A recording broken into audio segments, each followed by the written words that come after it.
All right, what's up, everybody? Welcome back to the Who's Crushing It segment of the REI Marketing Weekly newsletter. And man, I am super excited about my guest today, the man, Dylan Tanaka out of Detroit, Michigan. What's up, man? How you doing?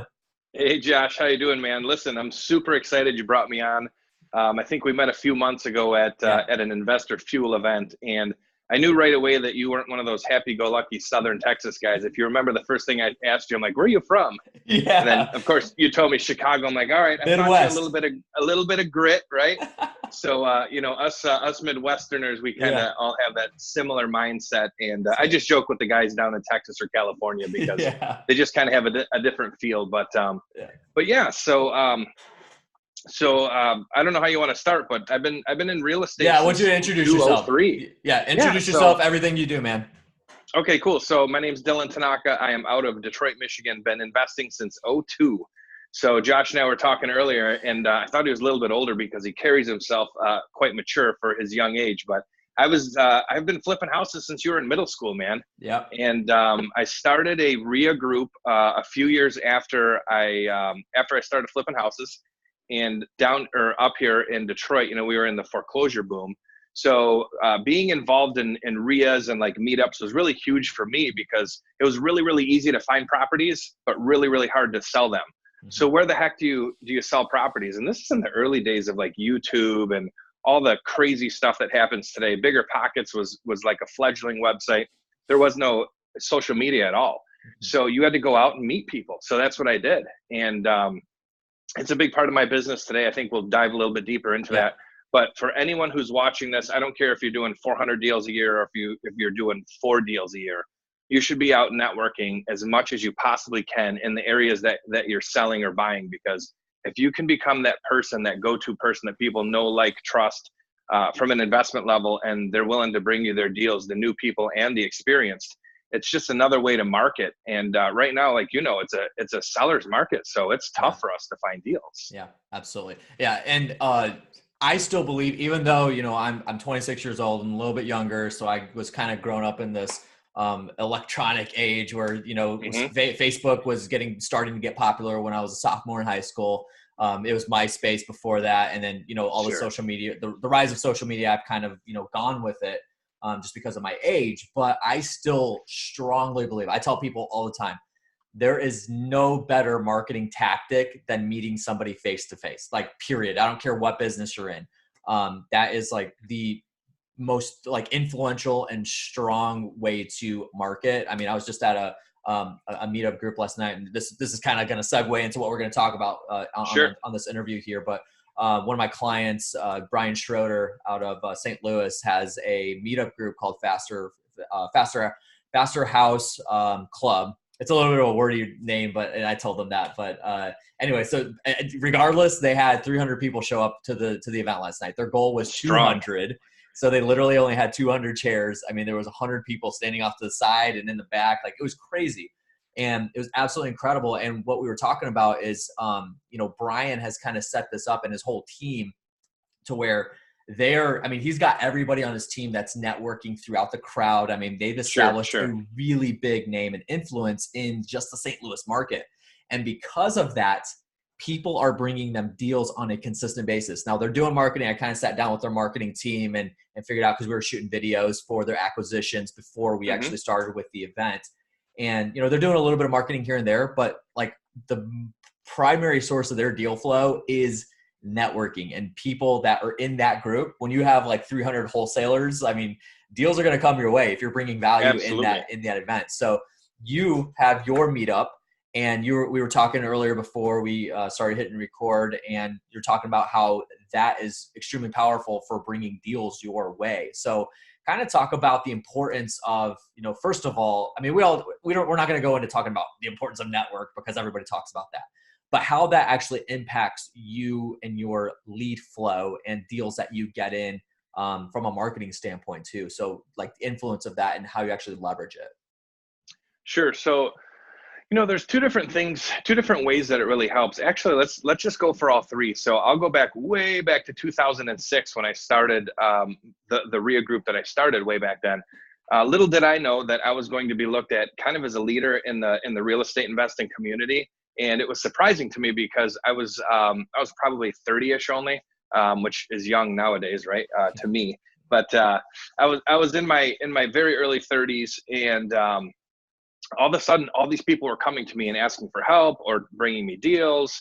And I had a couple partners along the way, so it wasn't just me, of course. But we would have people throwing private money at us even back then. So I think when you get involved and you're going to stay in a specific area, and it doesn't have to be just one city, but just in a region. So you're talking about the guys from St. Louis, 300 people showing up to a group outside of Texas, Florida, or California, to me is almost unheard of. Maybe New York too, right? Is almost unheard of. I mean, that blows my mind. So those guys are doing the right thing. And if they're not providing value, then people aren't going to come.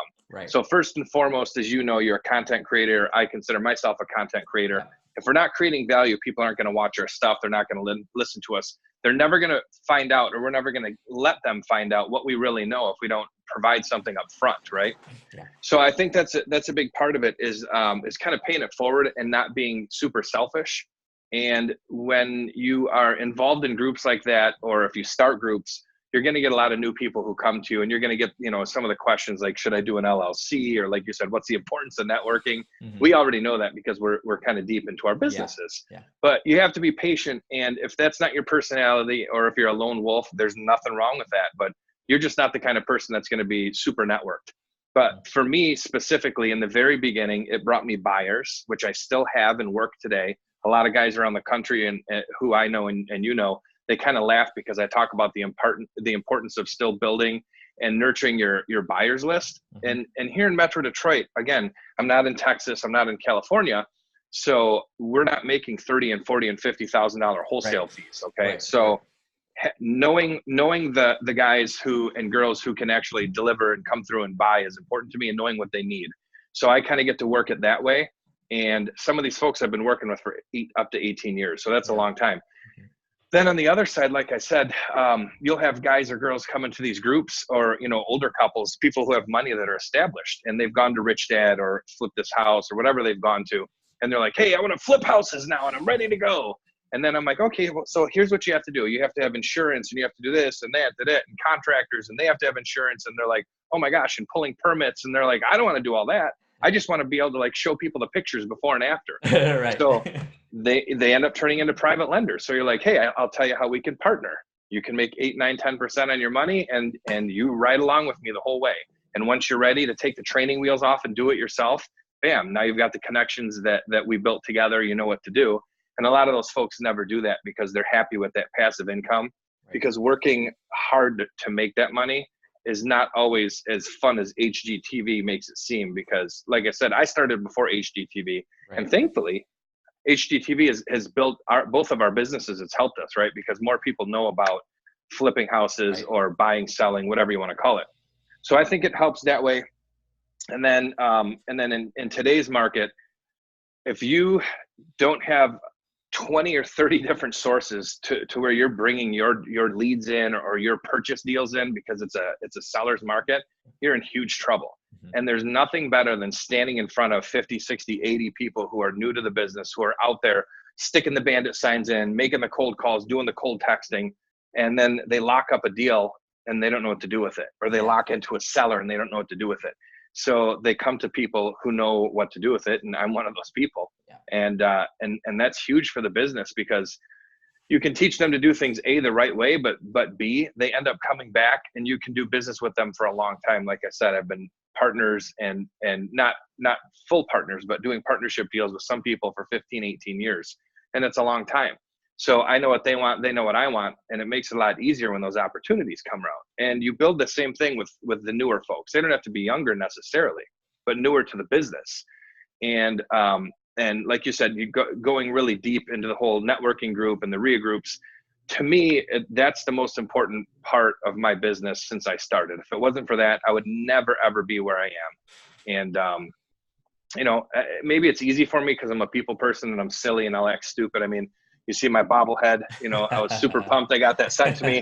I got some other swag up here. We do our own podcasts. We do a whole bunch of stuff because my whole life revolves around real estate investing. And I got a little bit of that lifestyle thing going on, but I'm from the Midwest too. I'm from grimy Detroit. So I'm still working 60, 70, 80 hours some week, but sometimes it's hanging out with you. So is that really work? I'm still having fun, but you got to put in your time. Absolutely. So I kind of want to, I want to go back into something that you said, but then we're going to go into talking about how you're leveraging your content to actually, generate leads or whatever kind of attention that's bringing your business. Right. So the first thing I want to mention is, and you've got a Flip Nerd shirt on right now. So let's see that, baby. That's awesome. This thing is a Run DMC inspired, sold out Flip Nerd shirt direct off the back of Mike Hambright. It is game worn. We laugh about it all the time. And Todd Swaggerty from Yellow Letter HQ, I'm sure you know. We always talk about we're going to pirate these shirts and we're going to sell them for like $100 a piece. But we're both too lazy to go to Custom Ink and print them out. Yeah. We need to do that, and then get all the shit from Mike. So absolutely. But I wanted to talk about that real quick. So and we'll be getting Todd on here. I mean, we got him scheduled, so he's going to be talking about his stuff. But and he's a riot. But one thing I wanted to mention was we you kind of MC the Investor Fuel events, and that's where I met you. And then I'm one of Mike's content providers as well. So a lot of the posts that go out on his social media feeds are from me and my team. And one thing that I've noticed, and I've known of Mike for probably about 4 or 5 years. I've been in this industry for about 7 years and kind of got into just the straight up marketing role. Many of you guys know Gary Harper. He kind of, the company I was working with him, he elevated me into that role. And that was about 3 years into my real estate investing career. Being in this industry. And then I discovered Mike because I needed to figure out some marketing strategies, and I came across him.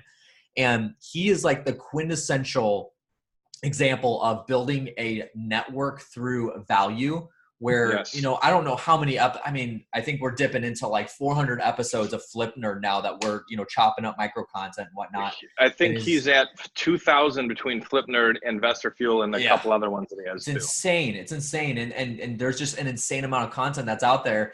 And then, people wonder why, like, how is Mike so successful in what he's doing? And he's such a giver when it comes to his marketing. Literally his marketing strategy is to provide as much value to people as possible. So do you guys think Mike has a deal flow problem when thousands of people know that he is a wholesaler or what he does? And I mean, this guy's probably got deals coming out the nose for him. And he's got to push them away, even the good ones, or he's got to hook other people up and connect other people, which that's really his strong suit. If you talk to Mike, right? He's a facilitator of real estate investment deals. Absolutely. And that's a big, and he's got some, and I can't spoil anything, but we've got some big things that are in the work that Mike's working on right now. But it's just the power of building your network through your marketing, which is giving, whether that's on content, like your podcasts or videos, or in person. So now he's got, he's got events that he hosts throughout the year, but Investor Fuel's the big one. And I mean, I'm telling you, that was my first event. So I'll just tell you guys, Investor Fuel has been in existence for a couple of years. And I was helped building another mastermind during that almost the exact same time that Mike started his. And I have actually pulled about 20 clients out of that room before I even step foot into the room at all. And it's just because I have the group of people, they're so abundantly mindset, however you want to phrase that. But that, I don't even know where I'm going with this, but the marketing inside of that room is the word of mouth. It's just the quintessential word of mouth, but it's Mike that set that up and connected those people to connect with each other. It's kind of the same concept that we're talking about with your meetup. And just the flow of the word of mouth. And I still believe that word of mouth is one of the most powerful marketing tools that you can do, but it's all built on the foundation of establishing value to people, whether that is through a meetup or through your content. So that's the thing you guys got to understand. And I had Greg Dickerson on last week, and we were talking about, providing value to people and how that just generates, an insane amount of leads for him. So let's segue that into you doing your content. So you're a big believer in content marketing as well. And I love the backdrop here that you got, and it's like it's so freaking awesome. As soon as you turn the screen on, I'm like, I love it. So let's talk about kind of how you're leveraging your content marketing, and I hope you guys kind of got the drift that I was going in with that previous 2 or 3 minutes that I was elaborating. But I want to talk about how you're leveraging your content marketing in order to bring leads in and elevate your business. So let's chat about that for a little bit. Sure. So one of the things that I don't do well, Josh, is I don't sell well from the stage. I don't sell well from video or Facebook or LinkedIn or anything like that. What I do is I try to, as you said, provide as much value as humanly possible. I try to get people to show up at our events or get them just to pay attention to what I'm talking about, get connected with our podcasts, any type of content I have out there. And the only thing that I ever ask is come out and meet us at a group. And our new group, we relaunched in the beginning of 2020, and we went from just being a regular RIA inside of a county to more of a broad group for all of Metro Detroit, and we're super centrally located, like in the best spot for this to happen. And it took me a long time to make that change because I did the other one for like 12 years, and like that was my baby before I ever had a wife and kid, Yeah. But then I said, you know what, I'm getting held back here, and again, you look back at Mike Hambright and Flip Nerd, Investor Fuel. Those are nationwide. I'm not a nationwide guy right now, so I'm here in Metro Detroit. But why not be as broad in Metro Detroit as possible, and not get pigeonholed into a section because of the name of your group or whatever. Right. Mm-hmm. So for me, it's just all about getting out as much good content as possible, and then at all of our events, just kind of doing the same thing. Mike and I are oddly kindred spirits, and that's me quoting him. And all I want to do is connect people together. And I'm not just a connector, I'm doing business too. Yeah. But if I'm not the guy for you, it's just like with sellers. So I sit in living rooms. John Martin as well, right? I know John. John will tell you that if you're sitting in a living room and you're not the right answer or solution for that person, should you walk out and slam the door and block them from your phone? No. Try to give them the best solution, because their aunt, their cousin, their friend, their neighbor, or just by being a good person, that's going to come back to you, right? In business and in life. So it's kind of the same thing with networking groups and with real estate investing, to me, and creating content is you just deliver. And last year, I think you had a couple guys at the $1 Million meeting that we ran there. I don't know if I met you there, but I know John was being followed. So I don't know if that was you guys or not, but I thought it was. Anyway, a lot of the people that were there, I mean, they were newer. They were learning a whole bunch of stuff they hadn't heard before. And you can just kind of see like the light bulbs popping on, and they weren't a part of any of the groups necessarily. Yeah. But what they're learning when you deliver that is that you're willing to give without getting, and then it all kind of comes back full circle.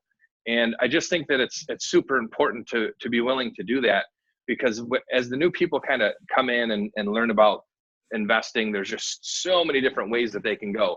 And if you treat them right and you're nice to them, they're going to hang out, and just know that you're a safe place to be, and a place to learn, and a place to, network and grow, and to be able to bring your deals and ask questions. And then inevitably you end up being that person that ends up with their first good deal. Yeah. And what I was going to say about that meeting earlier was, I talked about on stage, within 30 days, I had 2 separate sellers come to me, and one was from Facebook, and it was somebody I'd gone to high school with who I don't really hang out with and never did. She sent me their family. I figured it was not going to be a good deal unless there was something wrong with the house, because it was in a great neighborhood, blah, blah, blah. I get there, guess what? Something's wrong with the house. I just got a text message from one of the parties in that transaction, who is a retired title attorney. Just weird, right? I bought a house from a retired title attorney, and he was like, wow, you know your stuff. He texted me yesterday and said, when are we going to sushi? It's 2020. Let's go. So that's what I've built with him. And who does he know? And I'm not just talking about houses. Maybe it's multi-unit. Maybe it's building title companies. We don't know where that leads to, but that all came from me dripping out my content constantly, but having a plan for it too. So I do what you do at the beginning of the month or quarter, actually, and really it's year, because I know all my events. Yeah, I've got it all planned out. Now I don't have the posts planned out, but I have the idea. I have the general feel. So I take like the content spinner idea, and like you've got 12 different things we can talk about for wholesaling this month. Every one of my lives goes that way. Yeah. So it all kind of pulls together, and the people who are paying attention to wholesaling that month, that's what it's about. The next month, if it's private money, the next month, maybe it's about doing videos or, creating content. So you have to have a plan for it, but in the end, you have to have some meat and potatoes behind what you're talking about on those 2-minute blurbs. Otherwise, when people talk to you, there's no substance. Right. So they're just going to leave. And see, with me, because I've done all these transactions, now when they come to me and they ask me a question, I get to use my wisdom and help them. So to me, being able to go broad like that has just been, enormous for my business, because I'm known as somebody who can help. Right. And I'm not always out just to shark and take a piece of the deal. I like getting paid, don't get me wrong. But a lot of times, if you do it the right way, you can get paid forever rather than taking a big bite out of something the first time. That's right. So there's two things that I want to hit on that you really, so you went over them and kind of inadvertently talked about these two things. So I want to recap this, and then we'll wrap it up here. Cause Sure. I could have you on for another hour. We could talk about stuff, but we got to keep this short. This is like a short show. I hate it sometimes, but the first thing is everything that we're talking about is literally just reputation building. Yes. Period. And again, having a good reputation can be one of your strongest marketing inlets that you could possibly have, whether that's with local wholesalers, which I'm going to go into another thought here in a second. But if you have a good reputation with your local wholesalers and they're willing to bring you deals because you have maybe help train them to find deals, because they don't care as long as they get paid, right? I mean, that's that's the biggest thing, give them their cut. And if they're bringing you deals, then, hey, you don't have to pay for marketing. Just help them find out how to find deals. And then and that's help building a reputation deals with them. But then it's also the example you gave with John of what he talks about when you're sitting in a living room. What's one of the prime definitions of being an entrepreneur is solving problems. Problem solving. Yeah. Exactly. And it's giving solutions, in addition to side by side, solving problems, giving a solution to that problem. And so if you can't help a seller, help them find a solution for that. And that is reputation building, as opposed to, like you said, just walking out the door, slamming the door and saying, good riddance. Don't do that. Help them out in the best way that you possibly can and give them that value. You're going to get a good reputation because they got friends, guys. They may not always return to you, but always act like it is going to return to you. And that can be the best marketing that you actually do for your business. And you can ask for Google reviews too, Josh. I mean, that's something that we never talk about, but that's a good thought. I've helped people out, in a different state, and they used to live in Michigan here in Detroit. And they're like, no one's ever explained all that to me. I wish I could do something for you. And I'm like, well, if you've got 2 minutes, if I sent you this thing, would you just say that even though I didn't buy your house, Dylan didn't make any money off you, but I was willing to give you a hand and help you out and be that person that nobody else was. And I've gotten a few, I don't always ask for that, but I'm like, hey, listen, if I give you 20 minutes of my time, give me a Google review at least, right? Yeah, I like that. I've never thought of that before. Man, I'm gonna start telling people about that, and I'm gonna give you credit for it. That's actually, guys, that's actually a really good idea. And then you can use that as case studies as well. And sure, we weren't able to help this person out, but we can help you out with this situation. That kind of stuff. But the last thing I want to hit on is, along with reputation, is when we talk about marketing, and we'll kind of cap it off with, directly, because the primary audience that listens to this show and consumes this content, this newsletter, are active real estate investors, whether it's you're a wholesaler, flipper, or, buy and hold person, you're actively looking for deals. And, most of the time when we're talking about marketing, we talk about focusing on the motivated sellers, right? I mean, that's first and foremost, that's 101. You got to focus on the motivated sellers and market to them. But what about approaching it in a different way that might be a little easier for you, which we were just talking about, and which kind of this entire show has been about, is don't just focus on the motivated sellers, build bird dogs as well. Because bird dogs, which is other wholesalers, and you're about to explode. I see that happening. That's a huge one for me. Huge. Huge. Don't just focus on the motivated sellers. I mean, that's you could save a lot of time and money from your postcards, mailing them out. Start a meetup, build relationships with wholesalers, tell them, go find me deals, I'll pay you for it. Why wouldn't you do that? That's excellent marketing. You know why? I can tell you why. So April Crossley, you've met her. I don't know if Absolutely. you've done Yes. content for her. So April is one of the coolest people I've ever met in my life, not just in real estate. Absolutely. So I love April. I love everything that she does, and she's a giver, right? Mm-hmm. So April and I talked about this on the phone this summer. Again, like the whole investor fuel thing, what Handbright's built. We have friendships outside of there that have nothing to do with investor fuel. Yeah. So I was telling her that I'll do that from time to time. So I'll have a big event and I'll hand pick out 10, 12 people because I want to keep it small. And I invite them to a coffee, whether it be like at the podcast studio office or somewhere cool, but it's private. So I'll pay $50 for a room because everybody's so cheap out there. So many people want to do everything for free. So go to one of these places, you can get a small room or a library or someplace where you can have people's attention, tell them to put their phones down. And here's what they say. Because Josh, I hang out at a lot. I go to every single RIA group and Meetup in Metro Detroit as often as I can. Yeah. And when you speak to good young new people in the business, they're so excited. They want to text me the next day and go, I need you to be my mentor. And I'm like, never, ever, ever going to happen because you can't pay me enough, right? Because if I'm going to be full-time mentoring, then I'm nationwide, blah, blah, blah. Yeah. I'm not doing it here in Metro Detroit. I'm like, you want me to teach you how to do this? I'm like, here's what you do. Bring me deals. Yeah. But I'll go a whole step further and then I'll sit down with them, 5, 6, 7, 10, 12 people, teach them how to be bird dogs. And then I've got a bunch of different mechanisms for them to get me deals, but then teach them. They're going to be my competition anyways, but why not be friendly competition? Yeah. And why not let them know that they can always, always, always trust me? Because then when they find a 200 unit deal 20 years from now, they're like, hey, Dylan, remember me? And I'm like, yep. And remember Dylan's Google reviews and everybody likes him and he's still doing content 20 years later. Mm-hmm. Like I'm still standing here when a lot of guys left Metro Detroit during the foreclosure boom. I'm still here, still doing deals. And I will be till the day I die because we can do this at 80, whether I'm doing content, coaching, flipping houses, right? I'm doing this stuff forever. So yeah, building bird dogs is really easy to do, but it's a lot of work up front. But then if they don't have the cash, right, and they don't have the money to do the marketing, or they don't have the websites, or they don't have the know-how on how to actually negotiate the deal, they need you. You're one of the keystones to that deal. So they're always going to come to you. And that's a really easy way to get deals. Yeah. You just have to be willing to put up with some newbie baloney. But you know what? That's what we do. I make a sandwich out of it. Yeah. And eat newbie baloney, right? When I get referrals from them. Think of it this way: would you rather do that or send out 100,000 mail pieces and only get like 5 leads? Right. And you still got to send them out too. You got to do it all, but you got to have that army because you just never know. It's like the story of the new car salesman. Their first month is their best month. Their second month is always their worst because all their friends and family came because they were pumped and they told everybody about it, and then they have the sophomore slump. Mm-hmm. So the same thing happens with new real estate investors. They're super excited. They tell everybody, and then they're like, uh-oh, I don't have any leads or money. Now what do I do? Mm-hmm. And you got to work the hard way. You got to drive for dollars. You got to put bandit signs out. Absolutely. You got to go to RIAs and find people like Josh or Dylan or John or Mike who know everybody and say, if I bring you a deal, can you help me sell it? And you're like, yes, if there's equity, I don't care if it's in Oklahoma. I don't care if it's in Chicago or Detroit.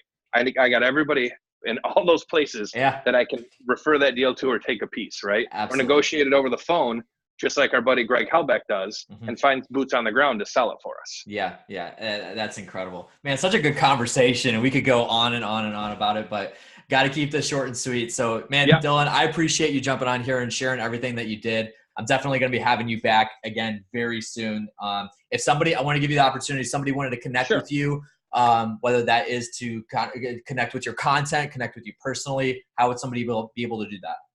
So best way to find me, if you just go to Facebook and type in the Dylan Tanaka, my personal profile's, totally full with friends. And all I put on there is goofy Star Wars and video game things from the 80s. Which I love. Yeah, I know you like my stuff, but the Dylan Tanaka. And then our Facebook group is Michigan Real Estate Investor Network. Even if you're not in Michigan, like Swaggerty's in the group. A bunch of different people are in there. We do, I'll have you in there teaching stuff too, on a quick Zoom if you want to do it. Yep. So I'm providing stuff to people here from all of my friends around the country, but those are the 2 best ways. Absolutely. And you guys, I will have that link below. So you guys make sure you click on that and connect with him. Man, Dylan, so many value bombs, value flags, value nuggets, whatever you want to call it in this show. I appreciate you sharing everything you have. And I look forward to having you back again soon, man. Cool. And hopefully I'll see you soon at an event. Yes, in a couple of weeks, Investor Fuel. Right. I will be there. Beautiful. Awesome. All right, guys, thank you so much for joining this segment of Who's Crushing It on the REI Marketing Weekly. Make sure you check out the rest of the content that's going on in the newsletter. Share this with your friends. That would be much appreciated. And I will catch you next week on the next episode. See you guys later.